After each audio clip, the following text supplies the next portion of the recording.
Bismillahirrahmanirrahim. Alhamdulillahi rabbil alamin.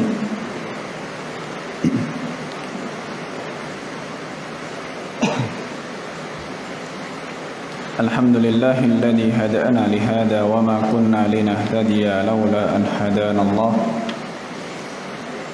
Wa ashhadu an la ilaha illallah wahdahu la syarika lah.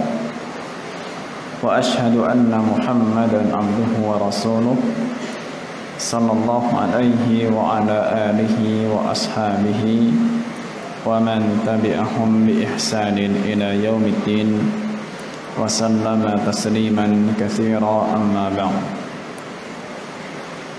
Hadirin kaum muslimin rahimani wa rahimakumullah, kita panjatkan puji dan syukur atas kehadirat Allah Subhanahu wa ta'ala.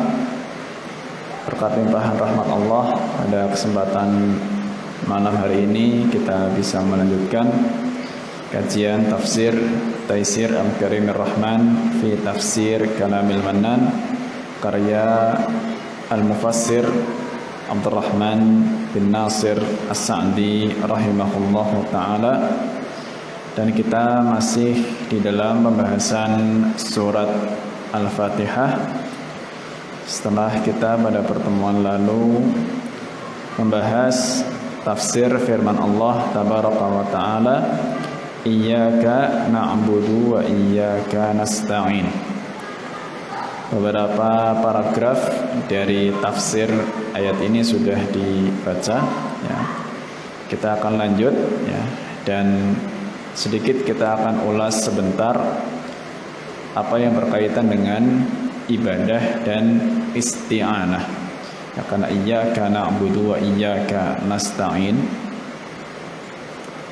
yang maknanya hanya kepadamu kami menyembah beribadah, dan hanya kepadamu, kepada Allah kami memohon pertolongan. Kemarin kita bahas di sini berkaitan dengan masalah bahasa ya, menunjukkan kepada pembatasan bahwa ibadah kita dan isti'anah kita hanya ditujukan kepada Allah Subhanahu wa ta'ala. Sedangkan isti'anah atau meminta pertolongan kepada makhluk ya, itu hanyalah sesuatu yang sifatnya sebagai penyerta dan bukan sesuatu yang hakiki ya, karena yang hakiki pemberi pertolongan apapun itu pastilah Allah Subhanahu wa ta'ala. Adapun manusia ataupun makhluk-makhluk Allah sifatnya hanya perantara pertolongan, sehingga ketika kita memohon pertolongan kepada sesama manusia dalam hal-hal yang memang mereka sanggupi, tetap hati kita bergantung kepada Allah Subhanahu wa ta'ala ya, sehingga ketika ada hal-hal yang tidak disanggupi atau mungkin manusia tidak mau, mereka mampu, hanya tidak semuanya mau. Ketika mereka, sebagian mereka tidak mau menolong, ketika hati tetap bergantung kepada Allah Subhanahu wa ta'ala, itulah yang tetap menjaga asa, menjaga harapan kita, tidak putus asa ya. Itu terkait dengan kekhususan ibadah dan isti'anah hanya kepada Allah. Kemudian kemarin kita bahas bahwa di sini Allah Azza wa Jalla mengajarkan untuk mendahulukan sesuatu yang umum sebelum menyebutkan sesuatu yang khusus, karena ibadah Allah sebutkan terlebih dahulu sebelum Allah sebutkan masalah isti'anah. Ibadah itu lebih umum daripada isti'anah ya. Jadi isti'anah itu bagian daripada ibadah ya. Tapi ibadah bentuknya bermacam-macam, tidak hanya isti'anah. Itu bagian daripada hikmah, ya. Allah mengajarkan sesuatu yang umum sebelum sesuatu yang khusus. Baik, di sini kita akan sedikit ulas tentang makna ibadah dan makna isti'anah. Ya. Kemarin baru kita baca sekilas dan kita terjemahkan dengan penjelasan yang ringkas. Mungkin perlu ada beberapa hal yang ditambahkan. Qala al-mufassir Sa'di rahimahullah, qala wal ibadatu ismun jami'un likulli ma yuhibbuhu Allah wa yardahu minal a'mali wal aqwal al-zahirati wal batinah. Ibadah itu adalah sebuah nama atau sebutan, ya. Ibadah sebuah istilah yang mencakup seluruh perkara yang Allah Subhanahu wa ta'ala cintai.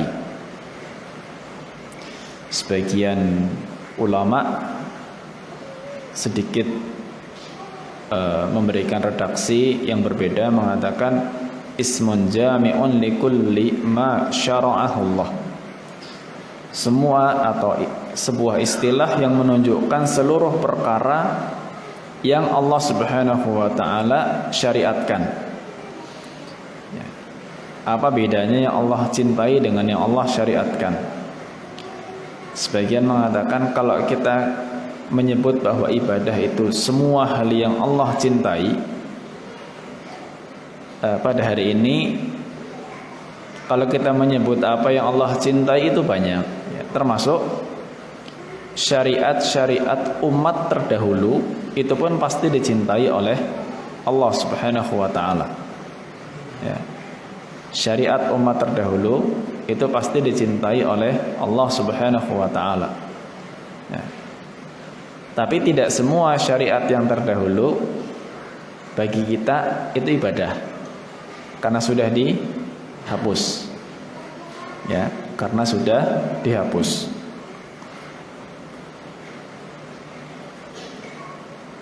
Sehingga sebagian mengatakan ibadah itu sebuah istilah untuk seluruh perkara yang Allah syariatkan. Ini lebih spesifik karena apa yang Allah syariatkan pada hari ini itu khusus juga untuk kita, nggak berlaku untuk umat terdahulu, ya. Sedangkan kalau hari ini kita beribadah dengan tata cara ibadah umat terdahulu dan sedangkan itu sudah dihapus, berarti nggak disebut ibadah, ya, tidak disebut ibadah.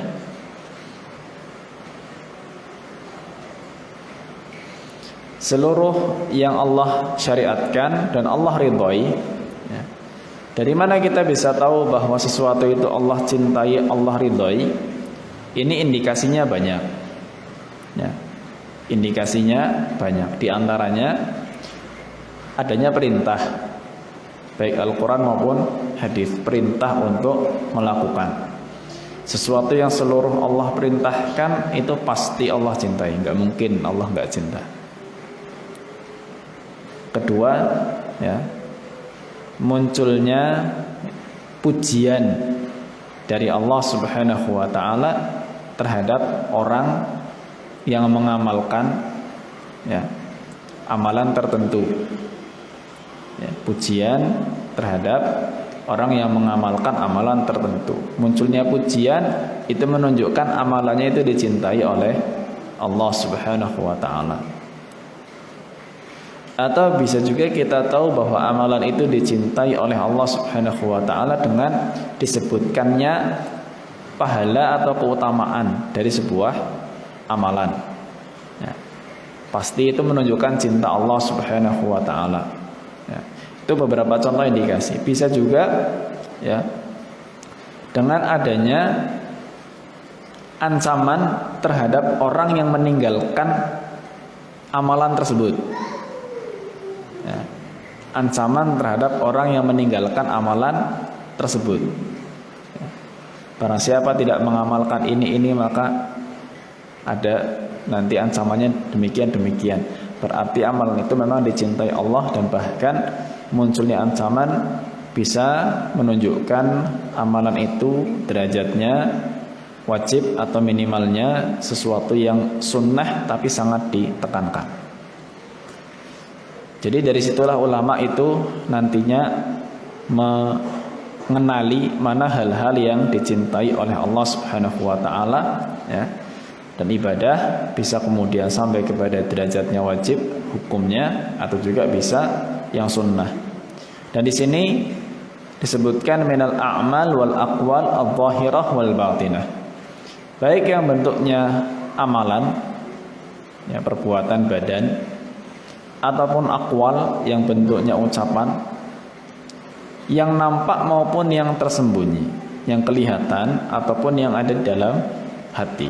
Jadi ibadah itu, ya, kalau dirinci itu nanti akan banyak, ya. Ada ibadah yang bentuknya amalan lahir dan amalan batin, ya. Ada amalan lahir, ada amalan batin. Ucapan juga demikian. Ada ucapan yang sifatnya lahir, ada ucapan yang sifatnya batin, ya. Amalan lahir banyak, ya. Gerakan badan kita yang sholat itu akan kelihatan, ya. Itu bagian daripada amalan yang lahir, ya. Amalan batin apa contohnya? Amalan batin sabar, itu amalan batin, ya. Ridho, itu amalan batin. Qanaah, ya, itu batin, ya. Itu ada dalam hati kita, ya. Itu contoh amalan-amalan batin. Ada ucapan yang lahir, ada ucapan yang batin, ada ucapan yang nampak, ada ucapan yang tidak nampak. Ucapan yang nampak banyak, zikir kita itu ucapan yang nampak. Baca Quran itu ibadah, bentuknya ucapan dan nampak. Adzan, ya, itu ucapan dan nampak. Kalau ucapan batin apa? Ucapan batin itu ulama mengatakan al-yaqin. Keyakinan hati itulah ucapan hati, ya. Sehingga ketika seorang mengucapkan kalimat la ilaha illallah atau dua kalimat syahadat, asyhadu an la ilaha illallah wa asyhadu anna muhammadan rasulullah, maka ucapan yang lahir ini harus disertai dengan ucapan yang ada dalam batin, bentuknya keyakinan, ya. Ketika hanya lahir saja, batinnya tidak, berarti munafik. Seperti orang munafik di zaman Nabi alaihi salatu wassalam, mengucapkan kalimat la ilaha illallah, bersyahadat, tapi kan batinnya tetap kufur. Atau batinnya meyakini tapi lisannya tidak mengucapkan kalimat la ilaha illallah atau tidak bersyahadat, ya. Seperti yang contoh diriwayatkan tentang Abu Thalib, meyakini bahwa ajaran Nabi alaihi salatu wasallam itu ajaran yang terbaik di muka bumi, tapi suruh syahadat sampai wafatnya pun tidak mau, ya. Itu pun akhirnya tidak menjadikan seseorang masuk Islam, ya.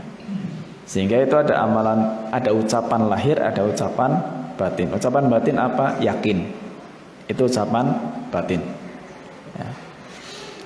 Maka disebutkan ibadah itu mencakup seluruh apa yang Allah cintai atau Allah syariatkan dan Allah ridhoi, bentuknya amalan ataupun ucapan, baik yang lahir maupun yang batin. Ini pengertian ibadah yang sangat masyhur yang disampaikan oleh Syekhul Islam Ibnu Taimiyah rahimahullah dalam kitabnya Al-Ubudiyah.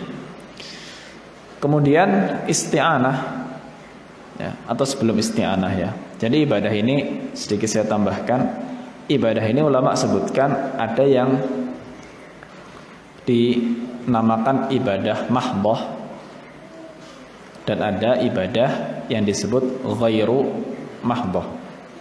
Mahdhah itu apa? Murni ibadah, ya, murni ibadah. Maksudnya perbuatan ataupun ucapan itu tidak punya padanan dalam adat istiadat manusia, ya.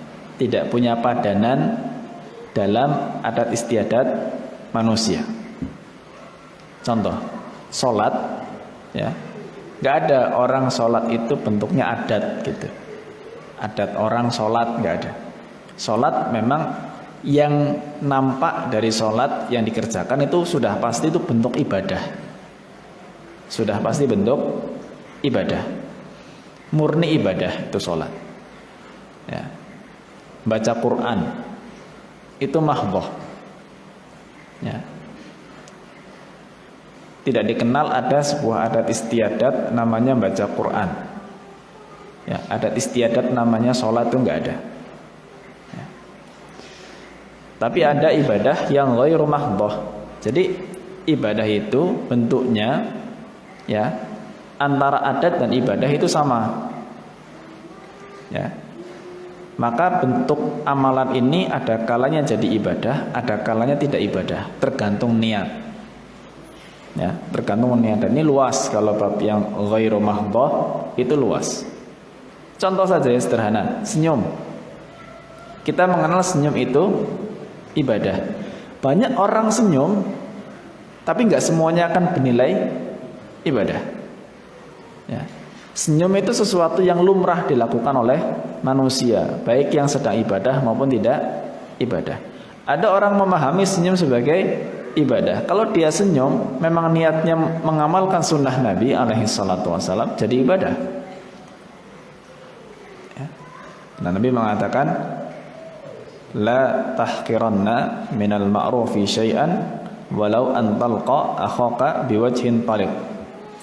Jangan pernah meremehkan kebaikan sekecil apapun, meskipun hanya dengan bertemu temanmu atau saudaramu dengan wajah yang ceria, berseri-seri, senyum. Ya. Ibtisamuka liwaji akhika shadaqah. Senyummu di hadapan wajah saudaramu itu adalah sedekah. Ya. Tapi ada juga senyum yang tidak sedekah, senyum yang tidak ibadah, senyum biasa. Ya. Ibarat orang senyum itu maksud tujuannya beda-beda. Ada senyum basa-basi, senyum, ya, senyum basa-basi bukan ibadah, ya, atau cuma sekedar senyum yang sifatnya cari muka, ya, itu bukan ibadah, ya. Atau senyum memang wajah dia nampaknya senyum terus, ya. Jadi kalau sudah dari bentukan wajahnya nampak kelihatan senyum, padahal itu memang aslinya begitu. Jadi antara marah sama nggak marahnya nggak ketahuan. Gitu. Nah, itu contoh ibadah yang ghairu mahdhah, bukan murni ibadah. Ya, karena bisa terjadi gerakan atau mungkin perbuatan itu bernilai ibadah, bisa juga tidak bernilai ibadah, tergantung dengan niat, karena itu pun dilakukan oleh hampir seluruh orang, baik yang ibadah maupun yang tidak ibadah. Ya, contoh, cari ilmu juga seperti itu. Ya, asalnya cari ilmu, ya, itu bisa jadi ibadah, bisa enggak? Banyak orang cari ilmu buat cari kerja, nggak ada sebuah niatan untuk dalam ilmu itu nanti dia ingin menjadikan dirinya manfaat untuk bisa memberikan sumbangsihnya kepada agama, atau mungkin untuk mendekatkan dirinya kepada Allah Subhanahu wa taala. Ya, murni belajar apa? Cari ijazah. Murni cari ijazah. Ya. Atau mungkin cari gelar misalnya, cari predikat, cari kerja dan lain sebagainya, atau sekedar belajar ngalir saja begitu karena melihat kulturnya seperti itu, ya. Umumnya belajar ya belajar TK, SD, SMP, SMA, kuliah, S1, kalau bisa S2, dan sifatnya mengalir sesuai dengan kultur masyarakat. Dia nggak ngerti di balik itu nantinya yang akan dia pertanggungjawabkan di hadapan Allah itu apa. Maka belajar yang demikian nggak bernilai ibadah. Tapi ketika dia belajar dari awal, dia tahu bahwa di balik belajar ini dia siap untuk mempertanggungjawabkan ilmunya di hadapan Allah, mana yang akan diamalkan, untuk apa nantinya, untuk mendekatkan dirinya kepada Allah, untuk membantu dakwah, untuk memberikan sesuatu kepada Islam ini, kepada agamanya, ya. Maka belajar itu jadi ibadah. Apalagi ilmu yang dipelajari mungkin ilmu duniawi, Ya, ilmu duniawi yang ini bisa niatnya bermacam-macam. Jangankan duniawi, belajar ilmu agama saja niatnya bisa bermacam-macam. Ya.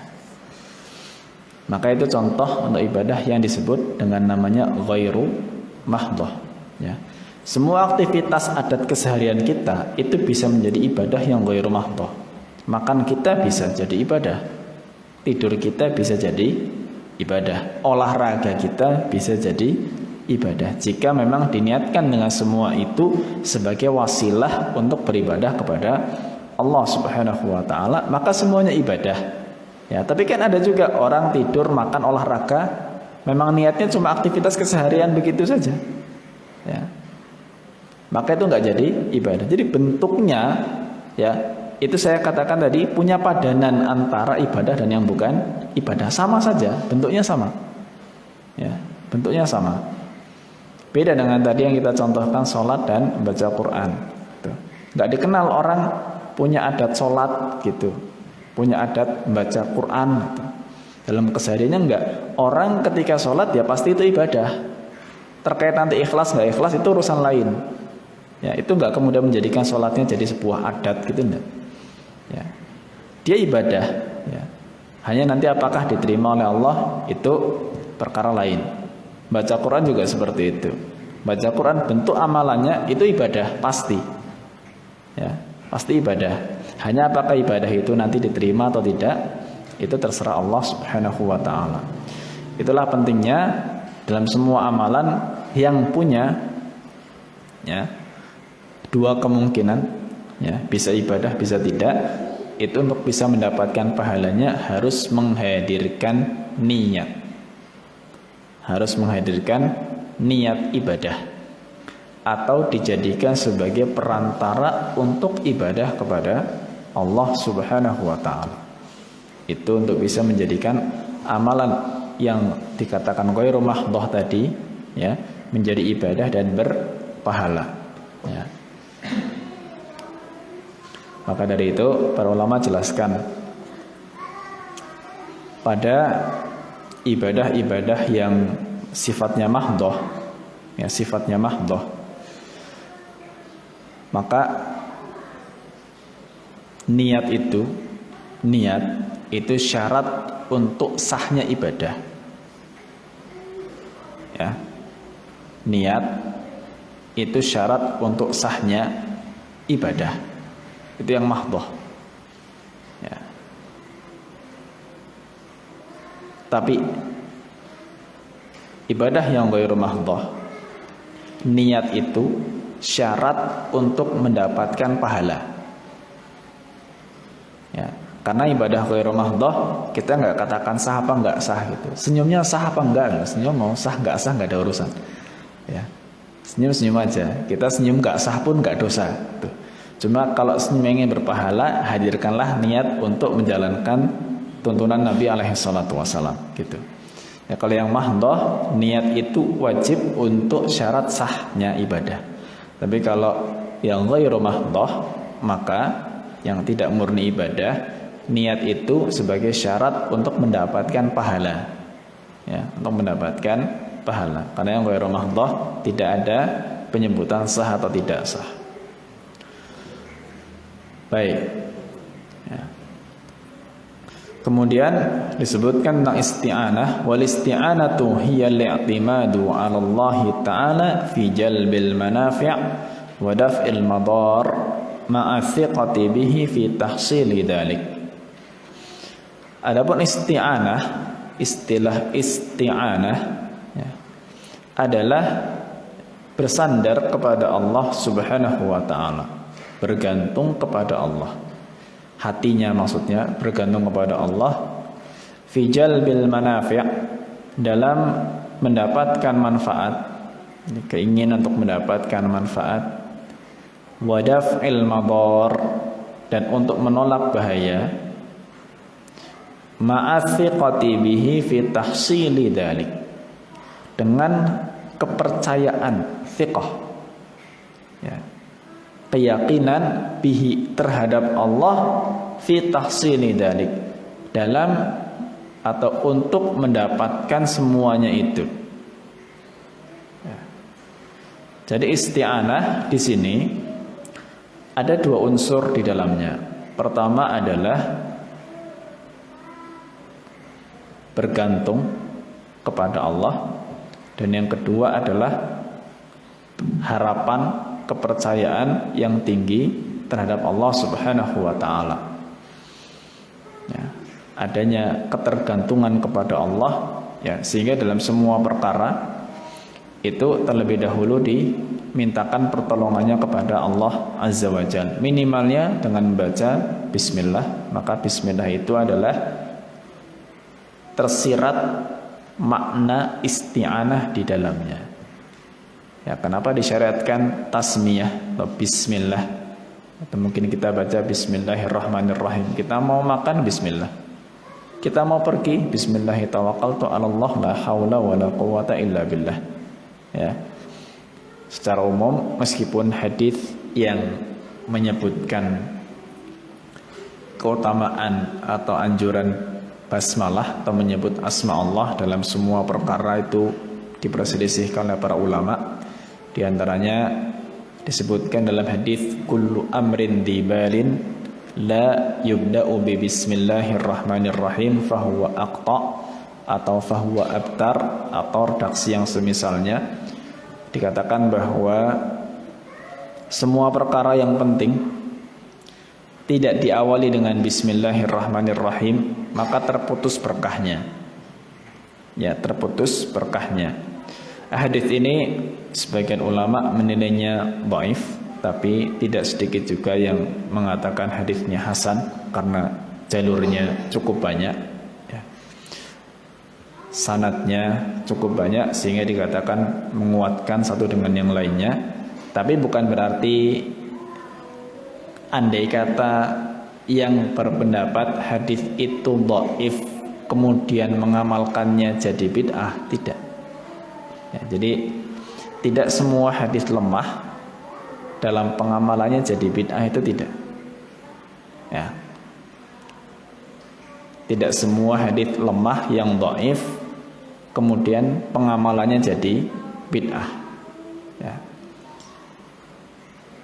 Selama hadis itu bukan hadis yang palsu, ya, dan hal itu pun masih dalam lingkaran tentang keutamaan amal, ya, tentang keutamaan amal, hadis itu bukan hadis yang palsu, maka nggak ada masalah untuk diamalkan, ya. Selagi itu bukan sesuatu yang kemudian nantinya kita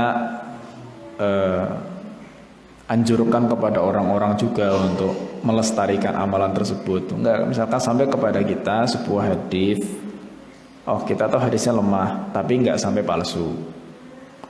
Kemudian hadis itu hanya berbicara masalah keutamaan amal kayak ini yang barusan kita sebutkan, itu berbicara masalah keutamaan baca bismillah di awal sebelum melakukan sesuatu, ya. Itu lemah tapi enggak parah, ya. Kemudian itu hanya berbicara masalah keutamaan basmalah, ya. Diamalkan enggak ada masalah, ya. Diamalkan tidak ada masalah, bahkan itu termasuk salah satu pengamalan Al-Quran, karena Allah Subhanahu wa ta'ala hampir di semua surat Al-Quran pasti diawali dengan basmalah, kecuali surat At-Taubah, ya, kecuali surat At-Taubah. Maka basmalah, bismillah, dengan menyebut asma Allah, maksud dengan menyebut asma Allah itu adalah isti'anah, minta tolong kepada Allah Subhanahu wa ta'ala. Maka Syekh mengatakan di sini wal qiyamu bi ibadatillahi wal isti'anatu bihi huwa al wasilatu lis sa'adatil abadiyah wan najati min jami'is syurur. Fala sabila ila najati illa bil qiyami bihima. Jadi menegakkan ibadah kepada Allah, juga minta tolong kepada Allah Subhanahu wa ta'ala, itu adalah sarana utama untuk mendapatkan kebahagiaan yang abadi dan keselamatan dari semua keburukan, ya. Jadi ketika kita mau melakukan apapun, ya, niatkan itu ibadah, dan sebelumnya kita minta tolong kepada Allah Subhanahu wa ta'ala. Apa saja. Sekalipun aktivitas itu aktivitas duniawi. Ya, keseharian kita kerja. Kita mulai berangkat keluar rumah, bismillah, sebelumnya sudah berniat kerja ini menjalankan perintah Allah Subhanahu wa taala. 1, cari nafkah. 2, lihat jenis pekerjaannya. Pedagang, ya berarti dia berusaha untuk bertawun dengan sama kaum muslimin untuk memenuhi hajatnya. Jual beli kan memenuhi hajat orang, ya. Belum nanti diniatkan ketika jual beli pun dia berusaha untuk menjalankan sunnah Nabi untuk meringankan para pembelinya. Kasih diskon kayak atau apa kayak ibadah, ya. Dan sebelumnya dia sudah minta tolong kepada Allah Subhanahu wa taala. Sudah aktivitas dia jadi ibadah, itu sarana untuk mendapatkan bahagia dalam kerjaannya dan dihindarkan dari berbagai macam keburukan dalam pekerjaannya. Apa saja kerjaannya? Selama itu halal, ya. Selama itu halal, ya. Maka dengan niatan ibadah itu dan minta tolong kepada Allah, maka insya Allah semuanya dimudahkan dan dihindarkan dari berbagai macam kesulitan. Maka tidak ada jalan untuk bisa selamat kecuali dengan menggabungkan dua-duanya, ya. Niat ibadah, kemudian minta tolong kepada Allah Subhanahu wa taala. Demikian juga dengan ibadah-ibadah kita yang mahdhah. Itu pasti kita minta tolong kepada Allah Azza wa Jalla. Wa inna ma takunul ibadatu ibadatan idza kanat ma'khudatan an Rasulillah sallallahu alaihi wasallam maqsudan biha wajh Allah. Fa bihadainil amrayni takunu ibadatan. Dan ibadah tidak disebut ibadah atau menjadi ibadah yang benar jika memang diambil caranya dari Rasulullah sallallahu alaihi wasallam. Yang mahdhah Nabi sudah sebutkan caranya lengkap. Yang ghairu mahdhah, ya, Nabi sallallahu alaihi wasallam sebutkan hanya sifatnya umum saja. Ya. Kita yang menjadikan perniagaan kita ibadah, maka Nabi alaihi salatu wasallam menyebutkan perniagaan yang haram dan menyebutkan rambu-rambu dalam perniagaan, ya.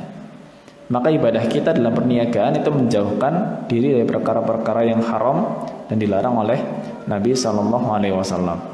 Itu muamalahnya seperti itu, ya. Kemudian diambil dari Rasulullah SAW dan dimaksudkan untuk mendapatkan nikmat melihat wajah Allah Subhanahu wa taala. Karena itu nikmat yang tertinggi, ya. Maka dengan dua perkara ini yang kemudian sering disebut dengan ikhlas dan mutaba'ah, mengharapkan wajah Allah dan mengikuti sunnah Rasul SAW, itulah yang kemudian disebut ibadah. Dan terakhir di sini Syekh mengatakan wa dzikrul isti'anati ba'dal ibadah ba'da dukhuliha fiha lihtiyajil abdi fi jami'i ibadatihi ila isti'anati billahi ta'ala fa innahu illam yu'inhu Allahu lam yahsul lahu ma yuriduhu min fi'lil awamir wajtinabin nawahi. Dan Allah menyebutkan isti'anah setelah ibadah, iyyaka na'budu wa iyyaka nasta'in. Ada ibadah kemudian isti'anah, ibadah kemudian minta tolong. Kenapa disebutkan minta tolongnya setelah ibadah? Ya. Meskipun biasanya kita minta tolong dulu sebelum ibadah, ya. Padahal isti'anah itu bagian daripada ibadah itu sendiri, ya. Karena seorang hamba dalam semua ibadahnya, ya, itu pasti membutuhkan yang namanya isti'anah. Semua ibadah hamba itu pasti butuh pertolongan Allah Subhanahu wa ta'ala. Jika Allah tidak menolong, maka tidak mungkin bagi seorang hamba untuk melakukan apa yang Allah perintahkan dan meninggalkan apa yang Allah larang, ya. Ketika seorang hamba mau ibadah kok sulit, itu pertanda Allah tidak menolong dia untuk ibadah. Ketika seorang hamba terlalu mudah melakukan kemaksiatan, itu pertanda Allah belum menolong dia untuk meninggalkan kemaksiatan. Maka harusnya semakin menyadari untuk menambah isti'anahnya kepada Allah, ya. Ketika dirasa saya mau ibadah kok susah, ya, banyak kerjaan menghalangi saya dan seterusnya, jangan kemudian minta uzur, ya Allah maklumi saya gitu. Ya, minta dimaklumi oleh Allah. Jangan kemudian minta maklum. Baik, Allah Subhanahu wa taala Maha tahu tanpa diminta pemakluman. Kalau memang kita pantas dimaklumi, Allah pasti maklumi. Cuma tugas kita itu minta tolong, ya Allah mudahkan. Ya Allah mudahkan. Gitu loh. Ya. Bukan kemudian ya Allah pasti maklum lah, Allah Maha tahu lah. Tapi enggak minta tolong untuk dimudahkan ibadah. Ya. Sulit jamaah, sulit apa, sulit cari ilmu, sulit datang ke majelis taklim karena kesibukan dan sebagainya. Jangan kemudian ya Allah Maha tahu lah, saya ini orangnya sibuk, saya ini orangnya harus cari nafkah dan sebagainya. Ya kalau memang layak dimaklumi, tenang aja, nggak usah khawatir, pasti dimaklumi oleh Allah. Cuma sudahkah kita minta tolong kepada Allah gitu? Ya, minta tolong dulu. Ya, kalau memang sudah maksimal dengan minta tolong dan upayanya, ternyata masih sulit, maka Allah pasti maklumi. Ya, itu seperti itu. Allah Ta'ala alam bisawab. Ya, ini yang bisa kita bahas pada kesempatan malam ini. InsyaAllah kita lanjutkan di pertemuan berikutnya. Terima kasih atas perhatian dan mohon maaf atas segala kekurangan. Wassallallahu ala nabiyyina Muhammad wa ala alihi wa sahbihi wa baraka wasallam. Subhanakallahumma wa bihamdika asyhadu an la ilaha illa anta astaghfiruka wa atubu ilaik. Billahi taufiq wal hidayah. Assalamualaikum warahmatullahi wabarakatuh.